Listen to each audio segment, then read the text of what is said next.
Germany has gone from being the leading economic superpower in Europe to becoming the laughingstock of the economic world. The German economy has been in a free fall since 2021, and German leaders are kicking and clawing at each other, trying to figure out a way to get out of it. In this video, we'll be looking at the missteps the German government took to get as low as it is right now. And stick around until the end of the video to see what Germany can do to dig itself out if it even wants to. The German miracle. Let me paint you a picture. It's just after World War II and Germany is in tatters. A country so ruined by war and a fascist dictator that most of what's left of its economy is a bunch of rubble and paintings. But somehow this country took all that and became an economic powerhouse. This was Germany's "nah, I'd win" moment. For decades, Germany became one of the leading economies of Europe and fourth in the entire world. This economy somehow had it all. The country had low inflation, making sure all its residents were comfortable. Of course, this low inflation also came with all the perks of a well-functioning economy, including amazing public infrastructure systems. If you wanted to ride the train during Germany's miracle years, rest assured you were getting a quality experience. Now, keep these trains in mind because we're going to be going over these again later on in the video. The same could be said for its industries. Germany became known as one of the leading manufacturers and exporters in the world.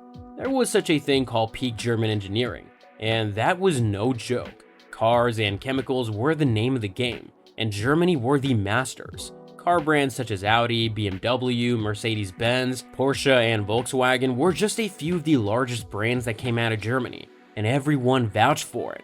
At some point, Germany even became the biggest exporter in the world, just behind America. 43% of Germany's total GDP came from exportations, and they couldn't be happier. These were Germany's golden years, but sadly, it's these same points that would lead to their slow fall, because being on top doesn't always mean you get to stay on top. German pride. A country can't lead an economy forward without a little pride. And at some point, Germany had billions of it. Heck, that's where the term peak German engineering came from in the first place. But to stay on top, that meant you have to constantly come out on top. A message that Germany somehow didn't get. Right now, the manufacturing industry that was once Germany's pride and joy, their bread and butter, was in tatters and flailing around in freefall. This freefall wasn't just one thing though. It was a combination of decisions that the government made that somehow flopped every time. To fully understand this, we have to take a look at one of the biggest contentions in Germany's economic climate, the debt brake. During Germany's golden era years ago, then Chancellor Angela Merkel imposed a rule that basically put a cap on just how much money Germany can borrow.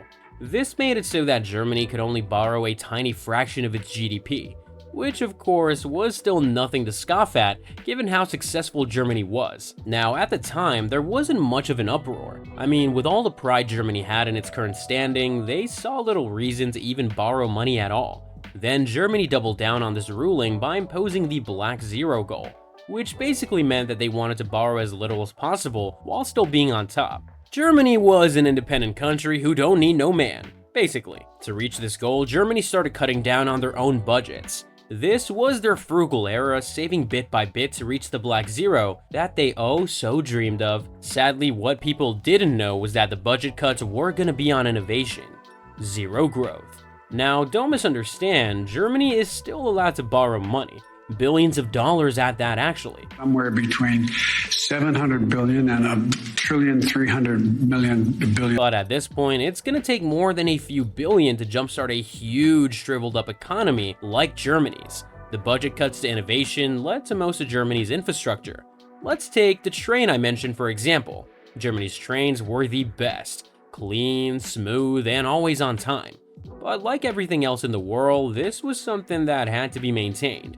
Parts needed to be replaced, technology comes and goes, and then eventually you get something high-tech like maglev bullet trains from Japan. That wasn't the case for Germany though, as their once amazing trains slowly became held in the past, creaking like an old machine waiting to be put out of its misery. The trains were just an example. This type of decision was made in every industry in Germany, including their biggest industries. While the world was clawing to one-up Germany for the leading industries, Germany was twiddling its thumbs, trying to balance spreadsheets and keep costs to a minimum. The Black Zero goal and budget cuts to innovation was a bad decision because it meant that the government expected their biggest industries to pay for themselves. This was like plugging an extension cord into itself and saying, hey, look, infinite energy. Stuff like new materials, procedures, machineries, heck, even soft skills like AI were put on the back burner. What was once a country filled with innovative engineers is now a country that can't even complete a school day because of a lack of funding for its teachers.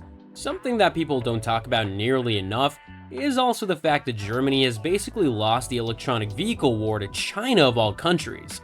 Electric and hybrid vehicles were the obvious next step in the innovation of automobiles, but somehow Germany fumbled.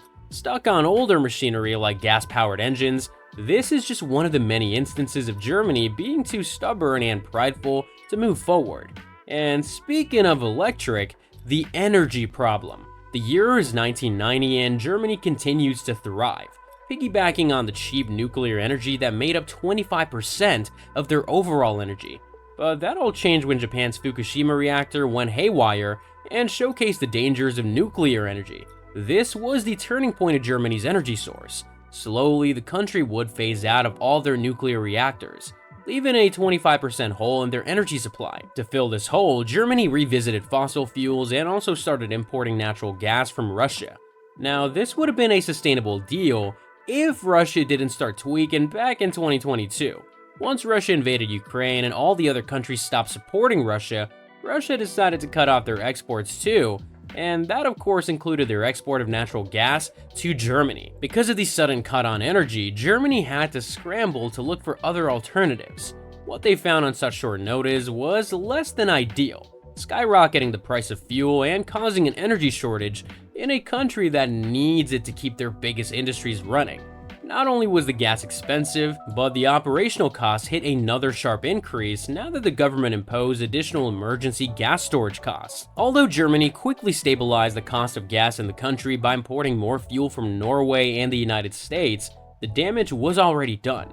Manufacturing companies all over Germany were now faced with much steeper manufacturing costs that were unreasonable considering China was pumping cars out left and right at almost the same quality, but for a fraction of the price. Ingolstadt, a town in Germany most known for housing the Audi, was one of the few victims. Audi was what once made Ingolstadt Germany's second richest city, but fell once the car industry came into question. Other companies like Volkswagen have also initiated multiple cutoffs and have moved their manufacturing to overseas just to survive. But as bleak as things may be, things aren't all bad in Germany. To the future. No matter how I paint it, Germany is still Germany. Statistically speaking, it looks as if the mood around Germany is actually much worse than the reality of it. Right now, Germany still has some of the biggest reserves of savings in the world. This is most likely an after effect of the whole Black Zero goal. So props to them. But those savings aren't going to do anything if Germany and its political leaders don't start spending it towards the future of Germany. As it stands now, there are two political parties tearing Germany in half, and both of them are hung up on one thing, the debt brake. One side of the political party thinks that Germany could stand to dip a bit deeper into debt, urging that a bigger investment into their public industries could help the country flourish. Right now, Germany isn't investing in public, energy, digital, and educational infrastructure. This lack of investment is causing foreign investors to turn away from Germany because you can't exactly trust a shunted economy. Regardless of which side the people of Germany are on, these are still just promises. Both parties are also presenting plans that aren't necessarily the answer to the growing crisis. In true political fashion, the frontrunners are promising things that can alleviate the present and call back to the wondrous past of Germany, promising nothing of the future. Only time will tell if Germany's vote saves not only their present, but also their future. Because if they don't do something now that they're still lagging behind, they may be left in the dust forever.